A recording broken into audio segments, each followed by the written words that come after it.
আমরা জাপান সরকারের পররাষ্ট্র মন্ত্রণালয়ের যিনি ভাইস মিনিস্টার তার সাথে আমরা আলোচনা করেছি।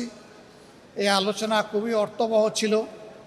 আপনিও জানেন যে স্বাধীনতার পর জাপান 1972 সালের 1 জুলাই তাদের এমবেসি বাংলাদেশে স্থাপন করে এবং সেই থেকেই তারা আমাদের সাথে কাজ করে যাচ্ছেন। জাইকা আমাদের অন্যতম বড় উন্নয়ন পার্টনার, অংশীদার। তারা বিশ্বের 151টি দেশে কাজ করেন, কিন্তু বাংলাদেশ হচ্ছে তাদের দ্বিতীয় বৃহত্তম হাব। এদিক থেকে বাংলাদেশ তাদের কাছে খুবই গুরুত্বপূর্ণ। তাদের সাথেও আমাদের আলোচনা হয়েছে। এখানে সাউথ ইস্ট এশিয়ার যিনি ডিজি তার সাথে ফ্রুটফুল বৈঠক হয়েছে। প্রত্যেকটি বৈঠকই 1 ঘন্টার কম, কোনোটাই স্থায়ী ছিল না। দীর্ঘ সময় ধরে অনেক বিষয়ে আমরা আলাপ আলোচনা করেছি। বাংলাদেশ এবং জাপান দুটি দেশ আরও ঘনিষ্ঠভাবে কাজ করার মাধ্যমে আমরা বাংলাদেশের উন্নয়নকে আরও কীভাবে বেশি নিশ্চিত করতে পারি, এগুলাই ছিল আমাদের আলোচনার মূল বিষয়বস্তু। সেই সাথে আমাদের education exchange programme, skill development programme, বিভিন্ন খাতে তাদের বিনিয়োগ এবং বিদ্যমান যে সমস্ত প্রকল্প আছে সেগুলো সঠিক সময়ে যাতে মানসম্মতভাবে শেষ হয়, স্বচ্ছতার সাথে শেষ হয়, সে বিষয়গুলো আমরা তাদের সামনে তুলে ধরেছি। আপনারা জানেন যে জাপান একটি স্বচ্ছ দেশ, তাদের সবগুলা ডিলই স্বচ্ছ থাকে। তারপরেও আমাদের দেশে অনেক প্রবলেম আছে আমরা জানি। আমরা তাদেরকে এই বিষয়গুলো নজরে নেওয়ার অনুরোধ করেছি, যাতে তাদের অংশীদারিত্বের প্রত্যেকটি টাকাই গুনে গুনে কাজে লাগে, তার কোনো অপব্যবহার না হয়, অপচয় না হয়, দুর্নীতি না হয়, এখান থেকে লুটপাট না হয়। তারাও আমাদের সাথে একমত যে এই বিষয়ে তাদের দিক থেকে সর্বোচ্চ সতর্কতা তারা অবলম্বন করবেন। আমরা সিটি গভর্নরের সাথে মূলত বসেছিলাম তাদের ডিজাস্টার ম্যানেজমেন্ট এবং ওয়াটার সাপ্লাই এই দুইটা বিষয়ে তারা কিভাবে একটা সিটিকে ম্যানেজ করে এটা বোঝার জন্য। আপনার জাপান হচ্ছে বিশ্বের সবচেয়ে বেশি এটাকে ভূমিকম্প প্রবণ এলাকা।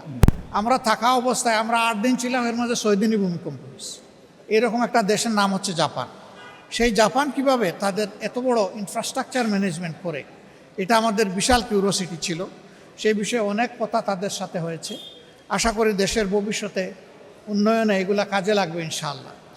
এরপরে জাইকার সাথেও মিটিং হয়েছে। তাদের আরও সামনে অনেকগুলো বড় প্রকল্পের চিন্তা আছে। আমরা তাদেরকে বলেছি যে শুধুমাত্র আরবান ডেভেলপমেন্ট নয়, শহরে অবকাঠামো নয়, বরঞ্চ গ্রামীণ অবকাঠামো উন্নয়নেও তারা যেন ভূমিকা রাখতে পারে, যাতে আমাদের দেশে একটা সমান্তরাল ইউনিফর্ম একটা ডেভেলপমেন্টের পরিবেশ সৃষ্টি হয়। এরপরে আমরা অন্যতম একটা বড় দাতা সংস্থা, এটা বিশ্বের 3য় বৃহত্তম দাতা সংস্থা, যারা বাংলাদেশে 2টা অঙ্গনে কাজ করে। একটা লেপ্রোসি নির্মূলে কাজ করে, আরেকটা তারা আমাদের রোহিঙ্গাদের মধ্যে কাজ করে। রোহিঙ্গা শরণার্থী যারা আছেন, বাসাঞ্চলে তাদের কাজ আছে, উকিয়া এবং টেকনাফে তাদের কাজ আছে, আর সারা দেশে তাদের লেপ্রোসির উপরে কাজ আছে। তো এই বিষয়গুলো নিয়ে তাদের সাথে আমাদের ডিটেলস আলোচনা হয়েছে। তারা ক্লাইমেট চেঞ্জ, জলবায়ু পরিবর্তনের যে আমরা ওয়ার্স্ট ভিকটিম হয়েছি, এই ক্ষেত্রেও তারা অনেক কাজ করতে চায়। তারা একটা পরিবেশ চায়। আমরা তাদেরকে নিশ্চিত করেছি যে আমরা সরকারি দলে না বিরোধী দলে, এটা বড় কথা না। আমরা আমাদের দেশকে ভালোবাসি, আমরা আমাদের দেশের উন্নয়ন চাই। তোমরা আসো, আমরা সবাই মিলেই তোমাদেরকে উপযুক্ত পরিবেশ দিব, যাতে তোমরা সুন্দরভাবে কাজ করতে পারো। এর বাইরে আমরা নাগোয়া নামের তাদের একটা বড় শহর আছে, 2য় বৃহত্তম শহর। সেখানে মূলত তাদের মোটর ইন্ডাস্ট্রিগুলো ওখানে আছে। এটাকে বলা হয় টয়োটার রাজধানী। তা আমরা সেই জায়গায় গিয়েছি, ওগুলো দেখার বোঝার চেষ্টা করেছি এবং সেখানকার বাংলাদেশি কমিউনিটির সাথে আমরা মত বিনিময়ে মিলিত হয়েছি। তাদের সুখ দুঃখের কথা শুনেছি, দেশকে নিয়ে তাদের প্রত্যাশা, ভাবনা, স্বপ্নের কথা শুনেছি। তারা কি চায় সেটা আমরা বোঝার চেষ্টা করেছি। এরপরে আমরা গিয়েছি ইতিহাসের এক করুণ সাক্ষী হিরোশিমা দেখতে। সেখানে মিউজিয়াম দেখলে আসলে এখনও চোখের পানি ধরে রাখা যায় না। বিষয়টা এতই মর্মান্তিক ছিল। সেখান থেকে বিশ্ববাসী কী বার্তা নিতে পারে, আমরা কি বার্তা নিতে পারি, সেগুলো ছিল আমাদের বোঝার বিষয়। তো যেখানেই আমরা গিয়েছি, সরকারি, আধা সরকারি, স্বায়ত্তশাসিত জাপানের সবগুলা সংস্থাই আমাদেরকে আন্তরিকভাবে তারা অভ্যর্থনা জানিয়েছে এবং সহযোগিতা করেছে। আমরা লক্ষ্য করেছি একটা জিনিস, যে বাংলাদেশকে নিয়ে তাদের বিপুল প্রত্যাশা আছে, কিন্তু আবার তাদের একটা সতর্কতার বা আশঙ্কার জায়গা আছে, যে তারা কি নিরাপদে সুন্দরভাবে তারা যেমনটা চায় স্বচ্ছভাবে কাজ করতে সেটা তারা পারবে কিনা। এই জায়গাটা বাংলাদেশের এখন নিশ্চিত করার দায়িত্ব। বর্তমানে সরকারে যারা আছেন তাদের প্রতি আমাদের আহ্বান থাকবে, অবশ্যই সরকারেরই দায়িত্ব হচ্ছে দেশকে এগিয়ে নেওয়ার। আমরা যারা সরকারের বাইরে আছি আমাদের দায়িত্ব হচ্ছে ন্যায্য কাজে সরকারকে সহযোগিতা করা, সরকার ভুল করলে তাকে টান দিয়ে ধরার এবং তাদেরকে সংশোধন করে দেওয়া, প্রতিবাদ জানানো।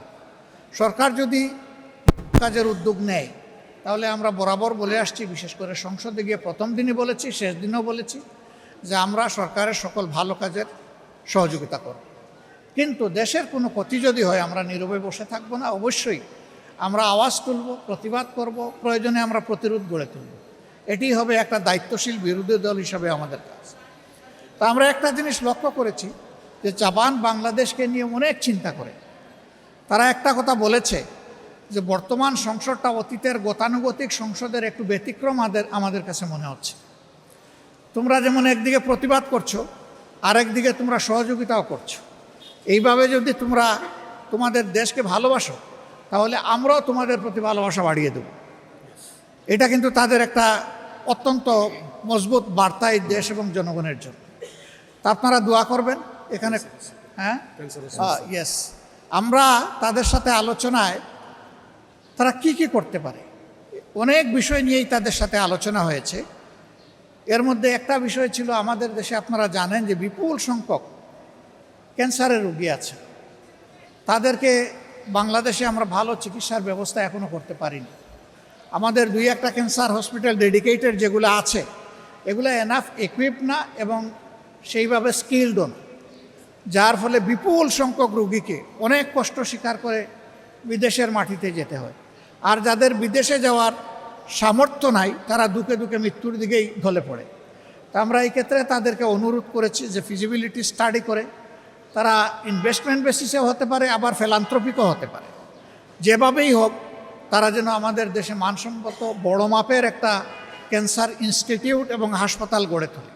শুধু হাসপাতাল হলে আমাদের লোকরা জানার সুযোগ পাবে না, কিন্তু এটা যদি ইনস্টিটিউট হয় তাহলে হাইয়ার স্টাডির দরজা খুলে যাবে, আমাদের আরও কিছু স্কিল লোক তৈরি হওয়ার একটা ব্যবস্থা হবে। তো তারা বিষয়টাকে সক্রিয় বিবেচনায় নিয়েছেন। আমরা আশা করছি যে এই ব্যাপারে তারা ইতিবাচকভাবেই আগাবেন। এরকম অনেক বিষয় তো আলোচনা হয়েছে, এই অল্প সময়ে 7-8 ঘন্টার আলোচনাকে সামারাইজ করা খুব কঠিন। আমরা আগেই সিদ্ধান্ত নিয়েছিলাম ফেরার পথে আমরা থাইল্যান্ডে ঢুকবো। থাইল্যান্ডে আপনারা জানেন যে আমাদের জুলাই যোদ্ধাদের একটা অংশ এখন আছে 64 জন, আগে এই সংখ্যাটা আর একটু বেশি ছিল। কেউ 1 বছর, কেউ 10 মাস, কেউ 11 মাস, এই সময়ব্যাপী তারা ওখানে চিকিৎসাধীন আছে। আমাদের একটা নৈতিক দায়বোধ আছে, একটা নাগরিক দায়িত্ব তাদের উপর আছে, একটা রাজনৈতিক অঙ্গীকার আছে। আমরা সেই অঙ্গীকারের মানবিকতার জায়গা থেকেই তাদেরকে দেখতে গিয়েছিলাম। আসলে তাদেরকে এখনও দেখলে খুবই খারাপ লাগে। একজনের পায়ের 4 ইঞ্চি, 6 ইঞ্চি, 8 ইঞ্চি হাড্ডি নাই, শুধু গুস্ত আর চামড়া ঝুলে আছে। অনেকে প্যারালাইজড হয়ে গেছে, অনেকের বডি শুকিয়ে গেছে। একটা ছেলে, তার বাবা এসে বলল যে আমার একমাত্র ছেলে খুবই খারাপ অবস্থা, না দেখে যাবেন না। ওখানে একটা হাসপাতালের 7, 8 এবং 9 তলা পুরোপুরিভাবেই এ রোগীদের জন্যই নেওয়া হয়েছে। সরকারের দায়িত্বভার গ্রহণ করেছে, ইন্টিরিম সরকারের সময় তাদেরকে প্রেরণ করা হয়েছে। এমবিসি থেকে লোকও নিয়োগ আছে, কিন্তু এই লোকরা তো চাইলেও কিছু করতে পারবে না। এমন কিছু কেস আছে এগুলার কোনো জবাব নাই, এমন কিছু ঘটনা আছে এগুলার কোনো রিমিডি নাই। তারা কিন্তু এই অবস্থায় হয়তো দেশে ফিরবে। এর মাঝে একজন, সে বলল যে 1 সপ্তাহের ভিতরে আমার এই পাটা কেটে ফেলবে। একেবারে ক্লাস 9-এর ছেলে বলেই সে কেঁদে দিল। কিছু করার নাই। আমরা তাদেরকে শুধু সান্ত্বনা দিতে গিয়েছিলাম, তাদের কষ্ট আমরা ভাগাভাগি করতে গিয়েছিলাম, তাদেরকে এবং তাদের আত্মীয় স্বজনকে আমরা সান্ত্বনা দিতে গিয়েছিলাম। আমরা মনে করি রাষ্ট্রের অনেক দায় আছে, তাদের চিকিৎসা এবং পরবর্তী পর্যায়ে তাদের কাউন্সিলিংয়ের জন্য সরকারকে উদ্যোগ নিতে হবে, সাইকোথেরাপি দিতে হবে। শুধু যে আহত হয়েছে তাকে না, গোটা পরিবার ট্রমাটাইজড, গোটা পরিবারকেই সাইকোথেরাপি দেওয়া লাগে। অনেকে এখনও ঘুমাইতে পারে না, সারা রাত সারাদিন সজাগ ছটফট করে বিছনার মধ্যে। আমরা সেই দেশের যারা চিকিৎসা সেবায় নিয়োজিত তাদের সাথে কথা বলেছি, তাদেরকে আমরা খুবই আন্তরিক পেয়েছি। আমরা অনুরোধ করেছি যে তাদের সবটুকু দিয়ে যেন আমাদের এই কষ্টে থাকা লোকগুলোকে তারা সেবা দেন। আর আমাদের সরকারকে আমরা অনুরোধ করব যে তারা এবং আরও যারা বাকি আছে তাদের দায় আমাদেরকে নিতে হবে, সরকারকে নিতে হবে। তাদের সুচিকিৎসা সর্বোচ্চ যেটা সম্ভব এটা নিশ্চিত করতে হবে। 3টা কেস আছে, এটা ব্যাংককে চিকিৎসা হবে না, তাদেরকে অন্য দেশে পাঠাতে হবে, ওখানে ওই চিকিৎসা নাই। এটা বড় মাপের নার্ভ ইনজুরি, তাদেরকে মিনিমাম সিঙ্গাপুরে পাঠানো লাগবে। আমরা সরকারের সাথে এই নিয়ে কথা বলবো ইনশাআল্লাহ। তা আপনারা দোয়া করবেন। আর আমরা যেখানে গিয়েছি 2টা আওয়াজ খুব মজবুত ছিল। আমরা প্রবাসীদের সাথে যখন বসেছি তারা বলেছে আমাদের অনেক প্রবলেম আছে, কিন্তু আমাদের একটা দাবি খুবই জোরালো, এটা হলো গণভোটের রায় যেন বাস্তবায়ন হয়। আমরা ভোট দিয়েছি, আমরা যেন আমাদের ভোটের মূল্যায়ন হয়েছে এটা আমরা দেখতে পাই। আর এদেরকে যখন দেখতে গেলাম আজকে, আহতদেরকে, পঙ্গুদেরকে, এরা গলায় জড়াইয়ে ধরে বলল যদি সুস্থ হয়ে ফিরে যাই জাতির জন্য প্রয়োজন বারবার লড়াই করব। কিন্তু আমাদের গণভোটের রায় আর জুলাই সনদ 2টা যেন অক্ষরে বাস্তবায়ন হয়। এখানে একটু শুভঙ্করের ফাঁকি আছে, আমরা কোনো ফাঁকি মানি না, আমরা A to Z বাস্তবায়ন চাই। এটা ছিল তাদের বক্তব্য, তাদের দাবি। কোনো ফাঁকি ঝুঁকি চলবে না, সব কিছু আমাদের প্রত্যাশার আলোকে হতে হবে। তো এই মেসেজগুলো আমরা নিয়ে এসেছি।